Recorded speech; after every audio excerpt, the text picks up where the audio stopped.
राधे राधे। प्रत्येक माह के अंतिम दिन पूर्णिमा तिथि होती है।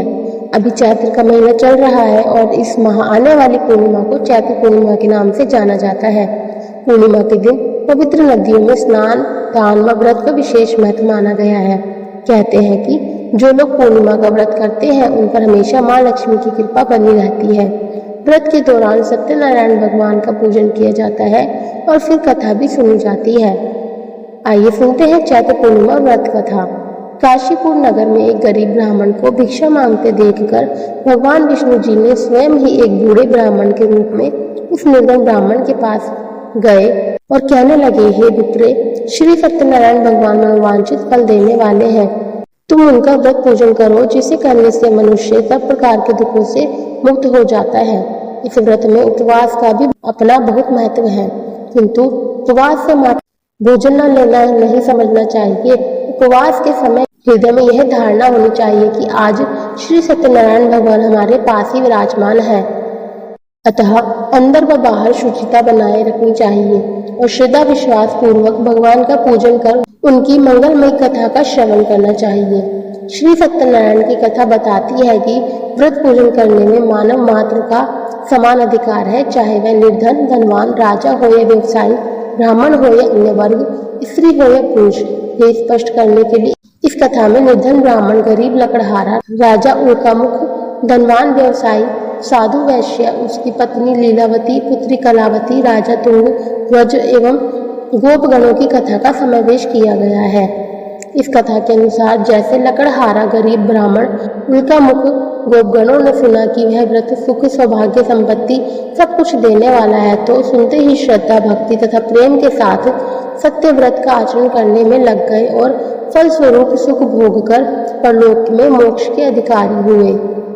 एक साधु वैश्य ने भी यही प्रसंग राजा उल्कामुख से सुना, किंतु उसका विश्वास अधूरा था और श्रद्धा में कमी होने के कारण उसने मन में प्रण लिया कि संतान प्राप्ति पर सत्य व्रत पूजन करूंगा। समय बीतने पर उसके घर एक सुंदर कन्या ने जन्म लिया। पत्नी ने व्रत की याद दिलाई तो उसने कहा कि कन्या के विवाह के समय करेंगे। समय आने पर कन्या का विवाह भी हो गया, किंतु उस वैश्य ने व्रत नहीं किया। वह अपने दामाद को लेकर व्यापार के लिए चला गया। वहां उसे चोरी के आरोप में राजा चंद्रकेतु द्वारा दामाद सहित कारागार में डाल दिया गया। उसके अपने घर में भी चोरी हो गई। पत्नी लीलावती और पुत्री कलावती भिक्षावृत्ति के लिए विवश हो गई। एक दिन कलावती ने किसी के घर श्री सत्यनारायण का पूजन होते देखा और घर आकर माँ को प्रसाद दिया।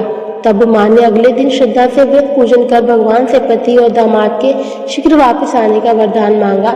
श्री हरि प्रसन्न हो गए और स्वयं में राजा को कह दिया कि वह दोनों बंदियों को छोड़ दे, क्योंकि वह निर्दोष है। राजा ने अगली सुबह उनका धन धान्य तथा प्रचुर द्रव्य देकर उन्हें विदा किया।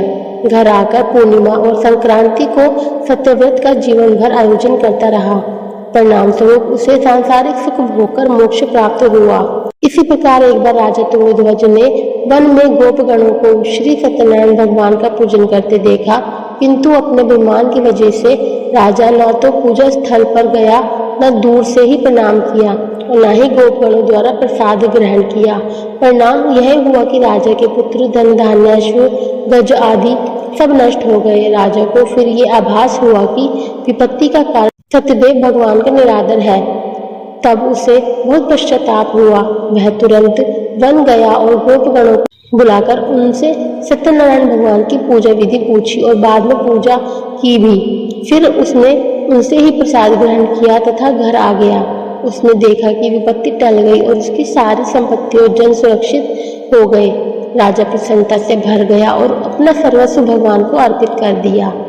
आपको हमारी वीडियो अच्छी लगी तो कृपया लाइक, शेयर एंड कमेंट जरूर कीजिएगा।